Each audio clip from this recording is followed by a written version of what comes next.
हाँ बच्चा लोग कैसे हो यार को करी तो आ गया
Okay, good morning, class.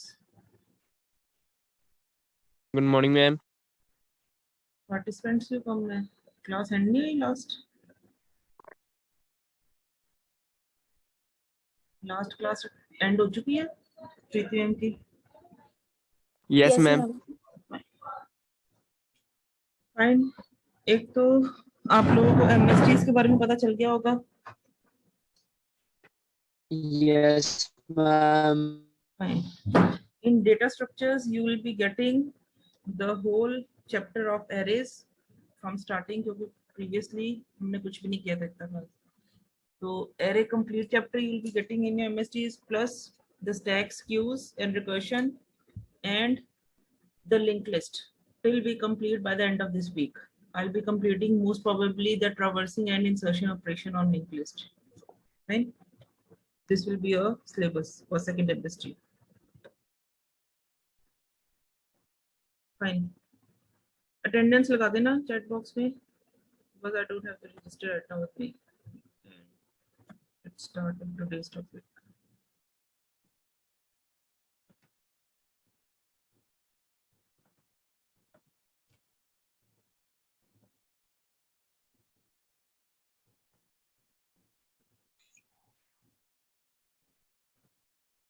Yes.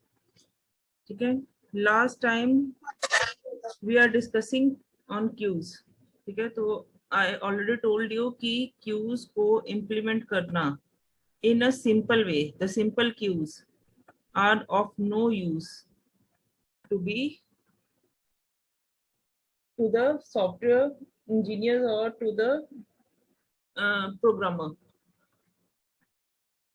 सीधी क्यू को कहने का मतलब है एक सीधी क्यू सिंपल क्यू किसको बोलते हैं एक सिंपल क्यू बोलते हैं like this is a set of elements in the Q let it be there are 4 elements. ठीक है सिंपल क्यू का मतलब क्या है मान लो पहले ए एलिमेंट आता है क्यू में सबसे पहले पोजीशन लेगा देन बी एलिमेंट आता है then it will be the C. Ma'am attendance chat box में लगानी है. हाँ जी चैट बॉक्स में लगा दो. अब मैं सिंपल क्यू की बात कर रही. सिंपल क्यू का मतलब क्या है will be having a as a first person in the queue, B as a second person in the queue, C as a third person in the queue, and D as the fourth person in the queue. And after D, we can't add any more person because we say when rear reaches its maximum limit, the queue is already fully occupied, and we can only do the deletion operation. We can delete the first element from the queue, then we can delete the second element from the queue, then we can delete the third element, and after deleting the fourth element, we say the queue is finished. मतलब कहने का है कि जब हम A को delete करते हैं, we can't say कि D के बाद हम A के ऊपर घूम के, जैसे अब मैंने let it be, मैंने D ही रिमूव किया है, B C D, मेरे पास 3 एलिमेंट्स क्यू में है. After doing the deletion of a person, I can say ना there is one more space to add one more person. यहाँ पे एक जगह खाली है, मैं एक पर्सन को ऐड कर सकती थी, लेकिन सिंपल क्यू ये रूल फॉलो नहीं करती. सिंपल क्यू कहती है कि सिर्फ सीधे चलना अपने, और जब रियर अपनी मैक्सिमम लिमिट पे पहुंच जाएगा उसके बाद स्टॉप कर जाना. लेकिन इसी का नेक्स्ट वेरिएंट था सर्कुलर क्यू. सर्कुलर क्यू कहती है कि जब तक क्यू पूरी भर ना जाए हम ये डिक्लेयर नहीं कर सकते कि इंसर्शन नहीं हो सकती. अगर क्यू में कहीं पे भी जगह है हम इंसर्शन करेंगे. अगर रियर अपनी मैक्सिमम लिमिट पे भी पहुंच गया है, रियर घूम के फर्स्ट पोजीशन पे आए to do the next insertion if there is space in the queue. यानी कि we have to firstly check whether there is space. If there is space then we can do the insertion. The same process holds for deletion also. If there are elements, the deletion process can be done. तो ये सारे जो concepts थे ये circular queues के थे. तो ये हम circular queue की एक example देखते हैं. Then it would be more clear. This is a queue of n objects, n elements. ठीक है? They are placed at index 0 to n-1. Right now the queue is having the front pointer with the 0 index and the rear pointer with 4 index. जो भी आपको elements दिख रहे हैं A, B, X, C, Z, और अभी ये space खाली है. The process keeps on going till you try to add more elements. जैसे जैसे एलिमेंट्स ऐड करते जाओगे रियर बढ़ता जाएगा. ऐसे ही होता है. एलिमेंट ऐड करोगे इस क्यू में. ये समझ लग गई एग्जांपल किस एग्जांपल की स्टार्टिंग की है मैंने. क्लास बोलो. ये क्यू लिया है मैंने n एलिमेंट्स की. n एलिमेंट्स का मतलब है 0 से n-1 इंडेक्स तक एरे है मेरे पास, क्योंकि एरे की ही स्पेशल फॉर्म होती है क्यू. अब क्यू की प्रॉपर्टी क्या कहती है? फ्रंट और रियर दो पॉइंटर से हम उसको मेंटेन करेंगे. फ्रंट जहां से डिलीशन होने, अगर डिलीशन वो कहेगा क्यू में करने के लिए तो फ्रंट वेरिएबल अपडेट होगा. रियर जब इंसर्शन होनी है. अब राइट नाउ क्या है? 5 एलिमेंट है क्यू में, तो फ्रंट क्या है 0 और रियर क्या है 4. अब ऐसे ही जब हम एलिमेंट्स और डालते जाएंगे तो वो कहाँ पे जाएंगे? नेक्स्ट इंडेक्स पे. और एक टाइम ऐसा आएगा जब लास्ट एलिमेंट जो है n-1 इंडेक्स पे पहुंच जाएगा. कुछ डिलीशंस करेंगे तो लेट इट बी 4 डिलीशंस भी की तुमने, in the main time front भी 5 पे पहुंच गया. अब वो ये कहता है कि at this point of time can you declare कि no more insertions can take place? No. Then ये 4 जगह है, ये 5 जगह है, तो वेस्ट चली जाएंगी. तो वो कहता है इस पॉइंट पे हमने सर्कुलर क्यू को इंप्लीमेंट करना. सर्कुलर क्यू क्या कहती है? अब रियर को, जब रियर अपने लास्ट इंडेक्स पे पहुंच जाता है, we have to update the rear with the 0 index. Rear को 0 पे अपडेट करो कि अब यहाँ पे इंसर्शन करें. ये हम सेकंड केस देखेंगे. एक केस होता है बच्चे when front is equal to 0 and rear is equal to max q.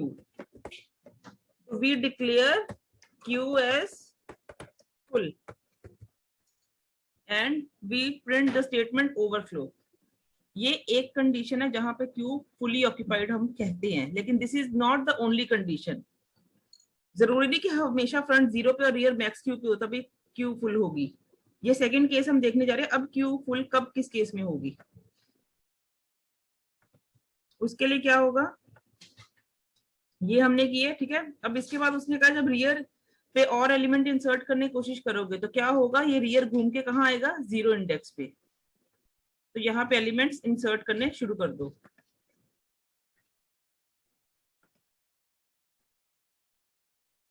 The same process holds. ठीक है. Then at one point of time we'll be reaching at the, let it be this here, we again do the insertion of A,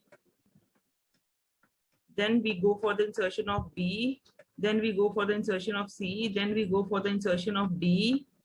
अभी एक और जगह है rear यहाँ पे जा सकता है, जैसे रियर 4 पे जाएगा E की इंसर्शन भी होगी ना. Right now the rear is having the value 4 and front is having the value 5. ठीक है. सेकेंड कंडीशन क्या कहती है? When front is equal to rear plus 1, then again we say this is the condition of overflow. Front देखो, front क्या है? Front है ये index, this is front F. This is the rear index. Last जो insertion हुई है यहाँ पे हुई है, ये rear pointer. First element Q का ये U पड़ा हुआ है. जैसे ही फ्रंट रियर का एक हायर इंडेक्स बनता है तो I declare Q to be full. This is the second case. We are going to check whether the Q is fully occupied in case of circular Q or not. Then only we decide whether the insertion is possible or not. Is this point clear? पहले तो ये check करेंगे जगह है कि नहीं. जगह दो कंडीशन से चेक होगी. एक तो चेक होगी front 0 and rear is equal to max Q, और दूसरी चेक होगी front equal to rear plus 1. अगर ये दोनों में से एक भी कंडीशन होल्ड करती है, दोनों में से एक ही ट्रू होगी एट ए टाइम, दोनों ट्रू नहीं हो सकती. तो दोनों केसेस में दोनों में से एक भी ट्रू होती है, हम कहते हैं कि Q फुल है. अगर Q फुल है तो इंसर्शन हो नहीं सकती. उसके अलावा केसेस क्या राइज होते हैं? Q एम्प्टी है तो इंसर्शन कैसे होनी है? अगर रियर एंड पोजीशन पे पहुंच गया तो इंसर्शन कैसे होनी है? ठीक है. नहीं तो नॉर्मल रियर क्या हो रहा है? रियर प्लस 1 हो रहा है, वो इंसर्शन कैसे होनी है? This is the part we are going to check in the algorithm today.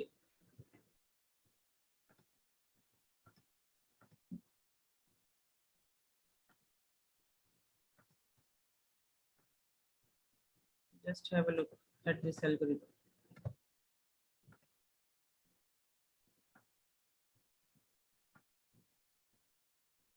सबसे पहले हमने क्या लिए? पैरामीटर्स Q, NQ हमने नेम ले लिया एल्गोरिथम का.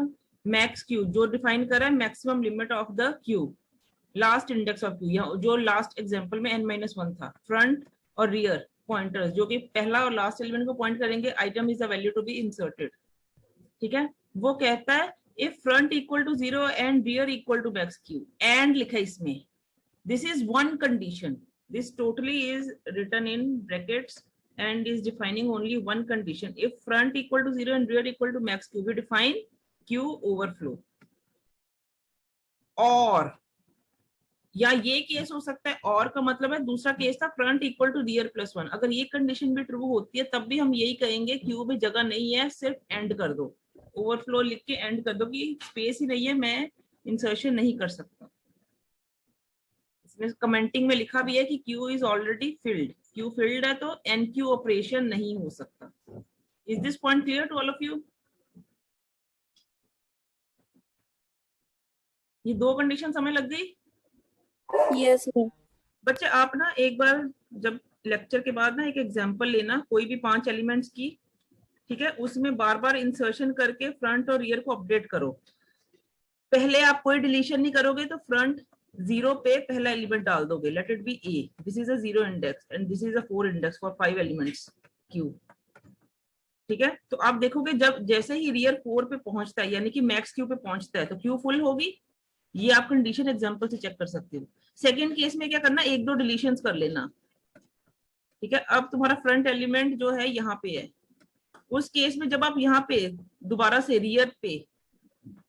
रियर की इंसर्शन करते हो, रियर को घूम के यहाँ पे लेके आओगे तो आप चेक करोगे ये सेकंड कंडीशन भी होल्ड करेगी और ये केस भी यही बताएगा कि Q फुल हो चुकी है. बट यू ऑलवेज रिमेंबर कि रियर पहले आएगा और फ्रंट बाद में आएगा इन अ सर्कुलर Q. तो हम ये कहते हैं कि front is equal to rear plus 1. रियर से एक ज्यादा है फ्रंट. ये ढंग से लिखना. ठीक है. नेक्स्ट केसेस क्या होते हैं? अगर ऐसा नहीं है, Q भरी हुई नहीं है, जैसे हम कहते हैं एरे में भी जगह है, ऐसे ही हम कहते हैं Q में जगह है. अगर जगह है तो इंसर्शन होगी. अब इंसर्शन होने का है, उसके केसेस है. पहला केस है Q एम्प्टी है. अगर Q एम्प्टी है वो हम कैसे चेक करते हैं? कोई भी दोनों में से एक पॉइंटर अगर नल हो जाता है, चाहे फ्रंट नल है चाहे रियर नल है, किसी एक को चेक कर लो, क्योंकि जब क्यू एम्प्टी होगी दोनों ही नल होंगे।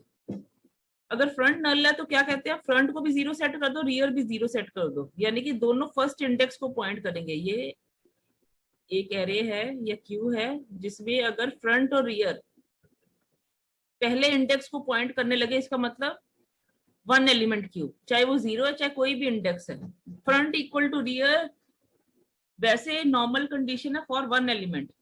बट इनिशियली जब आप इसमें इंसर्शन करने की कोशिश करते हो तो हम दोनों को सेट 0 पे ही करते हैं, क्योंकि that is a very first valid index in Q. क्योंकि अगर क्यू खाली है तो 0 इंडेक्स में पहले इंसर्शन करो, हम क्यों रैंडमली कोई इंडेक्स पिक करें। ठीक है। सेकेंड केस अराइज होता है, हो सकता है रियर अपने लास्ट पे पहुंच गया, लास्ट स्लॉट पे है, यानी कि rear equal to max Q. If front null set front 0 and rear 0, else if, second case क्या कहता है, अगर रियर मैक्स पे पहुंच गया तो कहता है रियर को घुमा के आगे ले आओ, 0 पे ले आओ। नहीं तो थर्ड केस क्या, general case, else rear equal to rear plus 1, rear को नॉर्मल अपडेट करते रहो। अगर कोई इनमें से स्पेशल केस नहीं है रियर का, तो रियर नॉर्मली कैसे अपडेट हो रही है, रियर प्लस 1 के तौर पे। पहले तो रियर खाली स्पेस को पॉइंट करवाओ ना, जैसे मैंने अगर बच्चा एक बिठाना तो पहले मैं उस खाली बेंच को पॉइंट करूंगी, इस बेंच पे जाके बैठू, तो वो खाली जगह रियर पॉइंटर बता रहा है। अगर क्यू खाली है तो रियर क्या हो रहा है, 0, फ्रंट भी 0 हो रहा है, क्योंकि दोनों पॉइंटर्स अपडेट करने जरूरी हैं, वरना फ्रंट तो नल ही रह जाएगा, वो फिर क्यू एम्प्टी को सिग्निफाई करेगा। ठीक है, तो दोनों अपडेट होंगे एम्प्टी में। अगर रियर मैक्स है तो रियर अपडेट होगा 0 पे, घूम के आगे आ गया, नहीं तो नॉर्मली रियर अपडेट हो रहा है रियर प्लस 1, ये खाली जगह को पॉइंट कर रहा है रियर, तो क्यू के रियर पे क्या डाल दो, the value to be inserted, this has to be assigned to this index, the item has to be assigned to q rear index। समझ लग गए सारे केसेस। ये सर्कुलर क्यू का आपका इंसर्शन ऑपरेशन है, और नॉर्मली जो है यही इंप्लीमेंट होता है, सिंपल क्यूज इंप्लीमेंट नहीं होती। जो हमने उस दिन किया था ना क्यू का सिंपल, वो सिंपल क्यू था जो टॉप के इक्विवेलेंट, उसके पुश के इक्विवेलेंट चल रहा था, जिसमें simply rear equal to rear plus 1 हो रहा है, front 0 rear max Q check होके हम ओवरफ्लो चेक कर रहे हैं, प्रिंट कर रहे हैं और एंड कर रहे हैं, और सिंपली क्या कर रहे हैं, rear equal to rear plus 1, और वहां पे इंसर्शन कर रहे हैं। ये 2 स्टेप्स कर रहे थे सिंपल क्यू में, क्योंकि सिंपल क्यू में रियर ने सिर्फ आगे ही बढ़ना है। ठीक है, पर वो हम नहीं करते। गॉट इट, ये क्लियर हो गया एनक्यू का ऑपरेशन। किसी को कोई डाउट?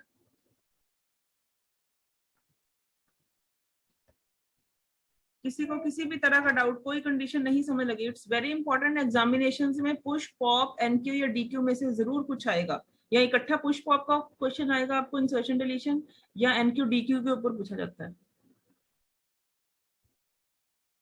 बोलो बच्चा, क्लियर है? कई बार ये ब्लैंक फॉर्म में भी आती है कंडीशंस, दिस वन ओवरफ्लो की। हर केस में, स्टैक के केस में ओवरफ्लो अंडरफ्लो, क्यू के केस में ओवरफ्लो अंडरफ्लो, आपको कंडीशन मेमोराइज करनी है। ये 1 मार्क में भी पूछी जाती है, नॉर्मल एल्गोरिथम में तो यूज होनी है। चले आगे। Yes.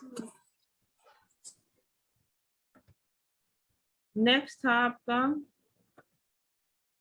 Deletion operation.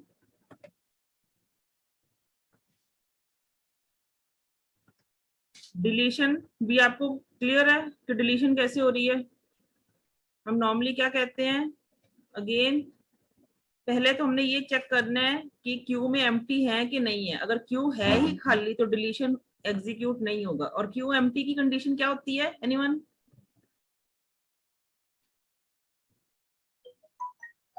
Q empty की कंडीशन क्या होती है?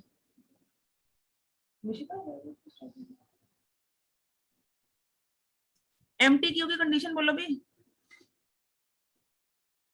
ना, front is equal to rear. बच्चे, नो, और कोई बोलो। मैम 1। खाली क्यू की कंडीशन, जब क्यू खाली है,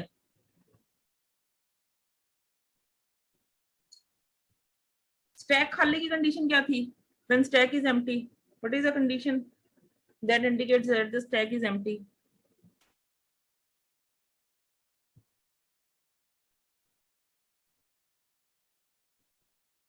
ये साथ साथ में पढ़ो, तुम लोग का ना नेक्स्ट सेमेस्टर भी यही सब्जेक्ट आएगा सेम, इसकी एडवांसमेंट है आगे। अगर यही एल्गोरिथम्स में दिक्कत है तो आगे इसके आपने एल्गोरिथम्स को कैसे करना है, प्रॉब्लम्स को सॉल्व कैसे करना है। If top is less than 0 या top is equal to -1, stack empty, क्योंकि टॉप 0 फर्स्ट वैलिड इंडेक्स है स्टैक में, ऐसे ही फ्रंट 0 या रियर 0 फर्स्ट वैलिड इंडेक्स है। तो अगर फ्रंट और रियर दोनों में से एक को भी नल के इक्वली आप कंपेयर कर दो, because single equal here in algorithm marks as comparison operator, front को नल से कंपेयर करो। इफ फ्रंट नल हम डिक्लेयर कर देंगे क्यू खाली, अगर क्यू खाली है तो अंडरफ्लो, क्योंकि हम डिलीशन करने की कोशिश कर रहे हैं, अगर एलिमेंट नहीं है तो डिलीट होगा नहीं और खत्म कर देंगे प्रोसीजर। कोई भी चेक कर लो, फ्रंट को नल चेक कर लो, यहाँ पे रियर इक्वल टू नल भी चेक कर सकते हो, क्योंकि खाली क्यू में दोनों पॉइंटर्स नल ही होंगे, बट चेक एक को करो क्योंकि वो टाइम वेस्टेज होगा दोनों को चेक करना। ठीक है, नेक्स्ट अब मुझे पता है डिलीट क्या होना है, जिसको फ्रंट पॉइंट कर रहा है।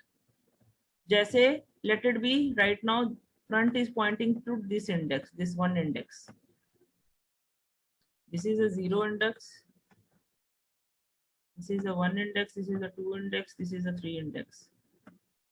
अब मुझे पता है ये एलिमेंट ने डिलीट होना है, तो मैंने क्या किया, क्यू के फ्रंट को सेव कर लिया, कहाँ, डेटा में।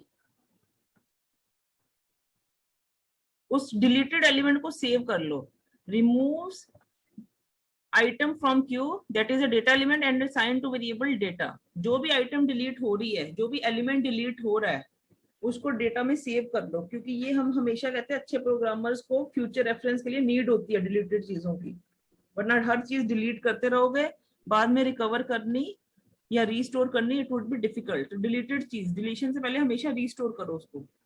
हर केस में देख लो, एरे के केस में देख लो, मैंने सेव किया था, स्टैक के केस में मैंने डिलीटेड एलिमेंट को पहले सेव किया है, फिर पॉइंटर्स अपडेट करनी है। अब पहले मैंने उसका सेविंग कर ली, ठीक है। अब सेव करने के बाद डिफरेंट केसेस अराइज होते हैं। वह एक केस क्या होता है, पहली बात तो ये क्लियर होगी इस कंडीशन से, फर्स्ट स्टेप से, कि कोई ना कोई एलिमेंट तो क्यू में पड़ा है, तभी ये ऑपरेशन चल रहा है आगे, क्योंकि अगर कोई एलिमेंट होता ही ना, यहीं पे वो खत्म कर रहा था प्रोसीजर, कि एलिमेंट नहीं है डिलीशन तो मैं करूंगा नहीं। ठीक है, अब इसका मतलब एलिमेंट तो है, अब एलिमेंट है कहाँ? हो सकता है जो क्यू में है सिर्फ एक ही एलिमेंट पड़ा हो। अगर क्यू में सिर्फ एक ही एलिमेंट है तो कंडीशन क्या होती है, फ्रंट इक्वल टू रियर। देखो यहाँ पे यूज हो गई, यहाँ पे front equal to rear equal to 0 नहीं बोला उसने, फ्रंट और रियर किसी भी इंडेक्स पे, मान लो यहीं पे ही है, मेरा रियर भी यहीं पे है, फ्रंट भी यही इंडेक्स है, रियर भी यही इंडेक्स है, तो इसका मतलब क्या, there is only one element that is at index 1 not at 0। जरूरी नहीं है 0 पे हो, सर्कुलर क्यू की बात हो रही है ये। तो front equal to rear, queue has only one element. अगर एक ही एलिमेंट को डिलीट करने की कोशिश कर रहे हो तो क्या होगा, क्यू फिर से खाली हो जाएगी। तो क्यू खाली के लिए हम क्या सेट करेंगे, फ्रंट को भी नल और रियर को भी नल। एक केस ऐसा हो सकता है, ठीक है। सेकंड केस क्या हो सकता है, हो सकता है फ्रंट रियर की तरह ही अपनी मैक्सिमम लिमिट में पहुंच गया, फ्रंट यहाँ पे आ गया, इस एलिमेंट को डिलीट कर रहे हैं मैक्स क्यू वाले को। जैसे फ्रंट मैक्स क्यू वाले एलिमेंट को डिलीट करे, लास्ट एलिमेंट को, फ्रंट अपडेट होके कहाँ आएगा, यहाँ पे 1 की जगह अपनी बुक्स में 0 कर लेना, ये गलत लिखा हुआ है, फ्रंट 0 पे आ जाएगा। कि फ्रंट, अगर एक केस हो सकता है कि फ्रंट अपनी लास्ट पोजीशन पे पहुंच चुका है, लास्ट एलिमेंट डिलीट कर रहा है, ठीक है। अब फ्रंट ने घूम के फर्स्ट पोजीशन पे आना है, क्योंकि वहां पे भी एलिमेंट होंगे, क्योंकि ये प्रोसीजर स्टेप 3 चलेगा ही तभी जब एलिमेंट्स होंगे। तो अगर फ्रंट मैक्स पे है, इसका मतलब अब फ्रंट 0 पे आएगा नेक्स्ट प्रोसेस के लिए, नहीं तो नॉर्मली फ्रंट कहाँ जा रहा है, else front equal to front plus 1। 3 cases बनते हैं इसके भी, या तो क्यू में एक ही एलिमेंट है, अगर एक एलिमेंट है तो डिलीशन प्रोसेस क्या करेगा, फ्रंट और रियर दोनों को नल कर देगा, यहाँ सेकंड केस अराइज होता है फ्रंट मैक्सिमम लिमिट पे अपनी, अगर मैक्सिमम लिमिट पे है तो घूम के वो 0 इंडेक्स पे आएगा डिलीशन करने के बाद कि नेक्स्ट एलिमेंट अब ये डिलीट होने वाला है। अगर इसके बाद 3 इंडेक्स के बाद किसी को डिलीट करना है वो 0 इंडेक्स वाला एलिमेंट होगा, तो फ्रंट को 0 सेट कर दो नेक्स्ट एलिमेंट को पॉइंट करने के लिए, ठीक है। नहीं तो नॉर्मली क्या हो रहा है, फ्रंट प्लस 1 नेक्स्ट इंडेक्स पे ही जा रहा है, डिलीट करके आगे बढ़ी जा रहा है, एक एलिमेंट डिलीट करता है आगे बढ़ जाता है, फिर डिलीट करता है फिर आगे बढ़ जाता है। सारी कंडीशंस क्लियर हैं, कोई डाउट?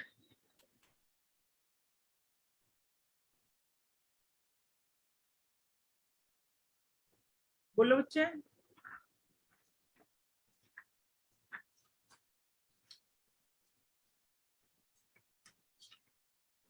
हाँ जी क्लास बोलो।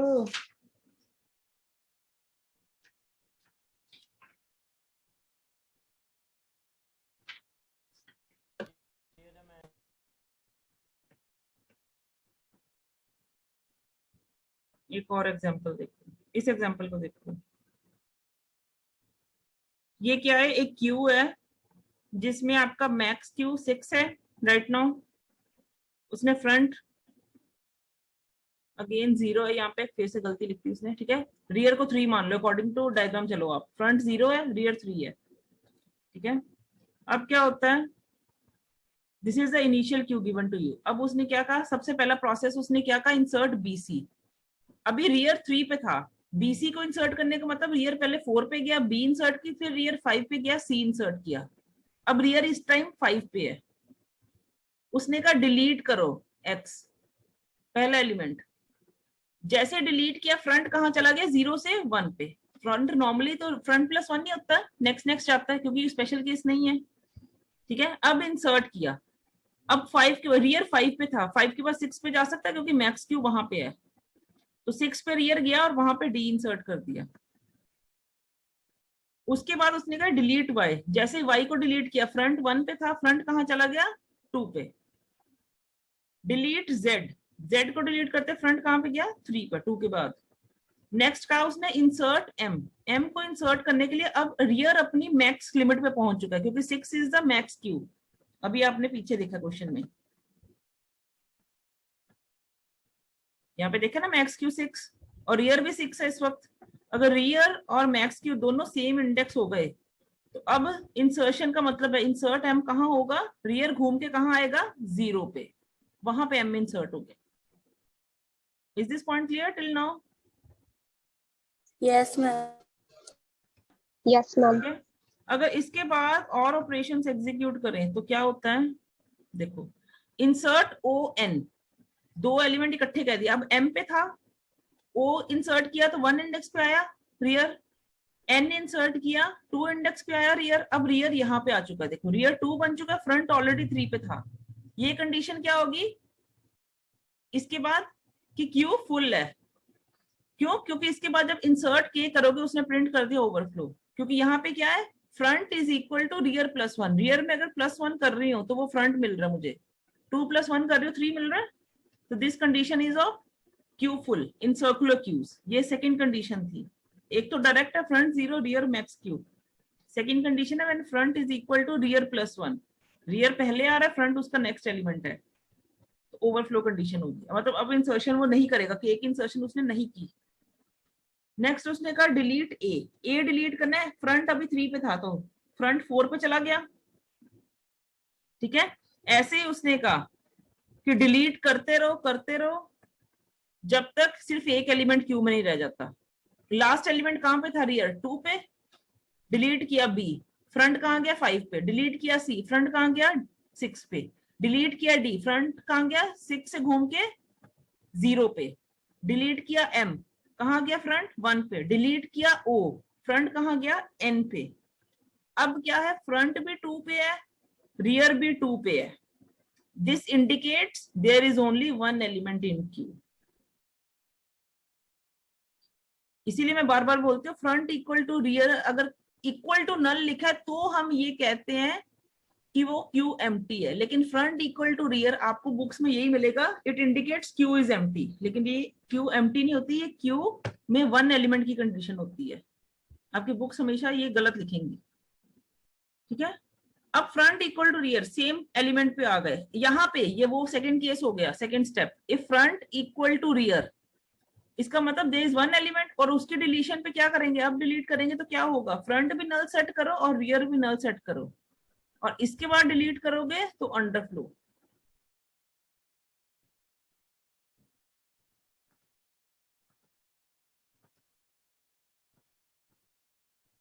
ये देखो यही किया हमने, फ्रंट नल है तो अंडरफ्लो और एंड कर दो, और पहले सेव करो, उसके बाद फ्रंट इक्वल टू रियर है, इसका मतलब क्यू के पास एक एलिमेंट है, और एक एलिमेंट की डिलीशन का मतलब है फ्रंट भी नल रियर भी नल। अगर फ्रंट मैक्स पे पहुंचा किसी भी टाइम पे तो फ्रंट को 0 पे ले जाओ, नहीं तो फ्रंट को फ्रंट प्लस 1 पे ले जाओ।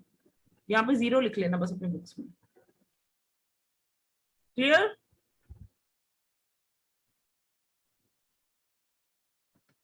ऐसे ही आप इंसर्शन का था, इंसर्शन में क्या था, फ्रंट 0 रियर मैक्स क्यू, ये एक कंडीशन है क्योंकि दोनों पॉइंटर्स बताएंगे हमें मिलके कि क्यू भरी हुई है कि नहीं। फ्रंट 0 और रियर मैक्स क्यू पे है, या front equal to rear plus 1 है, तो हम कहेंगे ओवरफ्लो और एग्जिट कर जाएंगे, क्यू भरी हुई है, इंसर्शन नहीं होगी, जो कि एक उसने रिजेक्ट किया हमारी एग्जांपल में। सेकंड केस कहता है क्यू इनिशियली खाली है, इनिशियली खाली के लिए चेक तो करो, खाली है, खाली के लिए चेक किया फ्रंट नल, अगर फ्रंट या रियर में से कोई एक भी नल है तो हमने दोनों को 0 सेट कर देना कि पहला एलिमेंट यहाँ पे डाल लो, क्योंकि this is the first valid index. Second case होता है रियर अपनी मैक्सिमम लिमिट पे है तो रियर घूम के 0 पे आ जाएगा, और नॉर्मल केस क्या कहता है, rear equal to rear plus 1 करते रहो, और लास्ट में जो डेटा है उसको क्यू के रियर पे इंसर्ट कर दो। ठीक है, इसको एक बार देखना, अगर कोई डाउट हुआ हम कल फिर डिस्कस करेंगे इसको। Next I will be going to the next topic that is DQ। ये शायद मैंने उस दिन स्टार्ट किया था आपके साथ। DQ means again a special form of Q। Q की एक स्पेशल फॉर्म आ गया है, इसको बोलते हैं double ended Q। DE stands for double ended. ये देखो यहाँ पे लिखा हुआ double ended Q। Double ended का मतलब कि दोनों एंड अवेलेबल हैं। अब हम हमेशा कहते थे एक एंड अवेलेबल है, एक एंड इंसर्शन के लिए एक एंड डिलीशन के लिए, अगर डबल एंडेड मतलब दोनों एंड अवेलेबल है, इसको बोलते हैं, उसको फीफो बोलते थे, इसको फ्लीफो बोलेंगे। फर्स्ट और लास्ट इन, फर्स्ट और लास्ट आउट, यानी कि इनपुट आप फर्स्ट से भी ले सकते हो, लास्ट से भी ले सकते हो, और ऐसे ही आप आउटपुट जो है फर्स्ट से भी ले सकते हो, लास्ट से भी ले सकते हो। Input means insertion, output means deletion. ठीक है, इसको प्रोनाउंस करते हैं डेक और DQ। डेक बोल दो और DQ बोल दो, one at the same thing. ठीक है, वहां पे हम नॉर्मली फ्रंट रियर लेते थे, इसमें आप पॉइंटर्स को चेंज करके लेफ्ट राइट ले लो in order to avoid the confusion just, नहीं तो वो भी लोगे then also it would be okay. Next है आपका, अगर DQ के ऊपर अभी राइट नाउ देखो, DQ की एग्जांपल में लेफ्ट 1 है, राइट 3 है, और स्पेस है आपके पास 5 एलिमेंट्स की।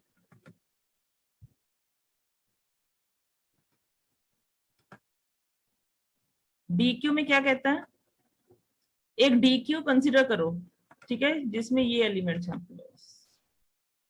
1 से 0 से 5 इंडेक्स तक अवेलेबल है इंडेक्सेस। 1 पे आपका फर्स्ट एलिमेंट है और 3 पे आपका लास्ट एलिमेंट है। अब उसने क्या कहा, DQ एक ऐसी क्यू है जिसके दोनों एंड्स ओपन है इंसर्शन के लिए, डिलीशन के लिए। तुमने बनाना है कहाँ पे करनी इंसर्शन डिलीशन।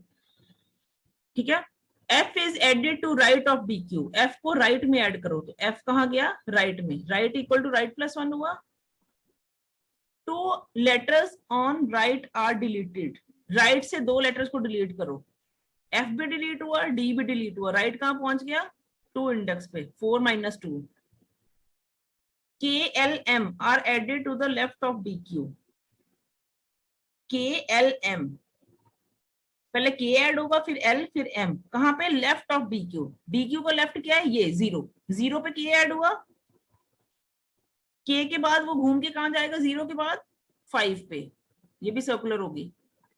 अब यहाँ पे L इंसर्ट हुआ, L के बाद कहां गया, M इंसर्शन होनी है, फिर लेफ्ट में गया, और तो अब लेफ्ट क्या पॉइंट कर रहा है, 4, यानी कि पहले लेफ्ट 1 पे था, 1 - 3 किया, क्या हो गया, -2, दैट इज इक्वल टू 4, ये मॉडुलस। तुम इसको वैसे घुमा के ले लो, तुम्हें इंडेक्सेस तब समझ लगेंगे, ठीक है।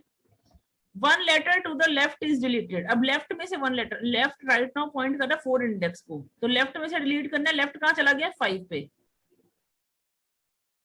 R is added to left, left में R ऐड हो गया, L के लेफ्ट में आ गया R, and S is added to right, C के राइट में क्या आ गया? S। अब देखो यहाँ पे कंडीशन क्या हो गई, ये है लेफ्ट जो कि आपका फ्रंट की तरह एक्ट करता है, ये है आपका राइट। मैंने वहां पे भी यही लिखा था, when front is equal to rear plus 1, तो हम डिक्लेयर कर रहे थे क्यू भरी हुई है। The same case holds here also. यहाँ पे फ्रंट की जगह मैंने लिया left is equal to, rear की जगह लिया मैंने राइट प्लस 1, तब भी मैं यही कहूंगी डी क्यू भरी हुई है, जो कि इस कंडीशन से आप देख सकते हो। ये एल क्या है? लेफ्ट। लेफ्ट क्या है इस वक्त? एक ज्यादा इंडेक्स है, कहां से? राइट से।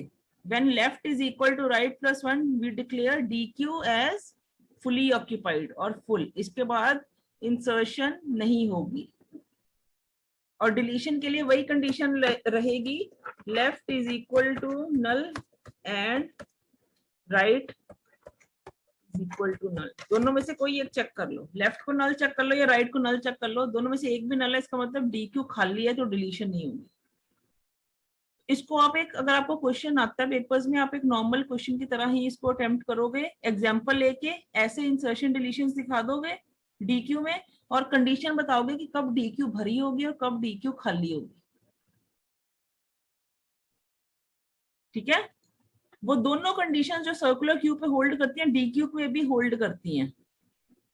पहली condition, left is equal to 0, right is equal to, left is equal to 0 and right is equal to max queue, तो भी डी क्यू भरी हुई है, या left is equal to right plus 1, तो भी डी क्यू भरी हुई है।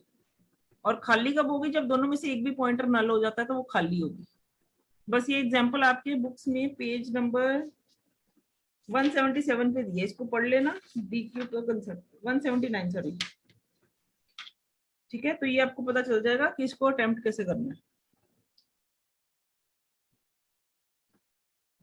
Is that clear?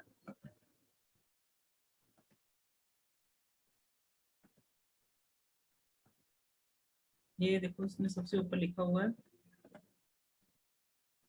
ओवरफ्लो। अब ऐड करने की कोशिश करोगे, since left is equal to right plus 1 array is full, या डी क्यू इज फुल, ठीक है क्लास।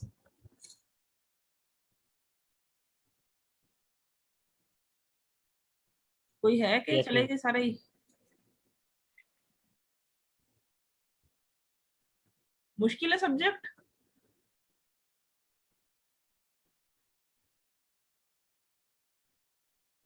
फाइन, एक आज का दिन पढ़ो इसको, कल मेरे पास डाउट लेके आना है। तुम लोग कुछ डाउट नहीं पूछते, मुझे लग नहीं रहा तुम लोग कुछ पढ़ रहे हो, या तुम्हें ज्यादा क्लियर हो जाता है हर चीज। नेक्स्ट है सर्कुलर क्यू। अगर आपको स्पेसिफिकली सर्कुलर क्यू के क्वेश्चन आता है, सेम वही सारा काम करना है जो अभी आप क्यू, एन क्यू और डी क्यू ऑपरेशन पढ़ के हटे हो। सिंपली और सर्कुलर क्यू के लिए सर्कुलर फॉर्म में उसको बना देना, क्यू को एक सीधी बनाने की बजाय ना सर्कुलर फॉर्म में बना देना, और उसके ऊपर इंसर्शन डिलीशन एग्जीक्यूट करते जाओ, ठीक है, इस फॉर्म में।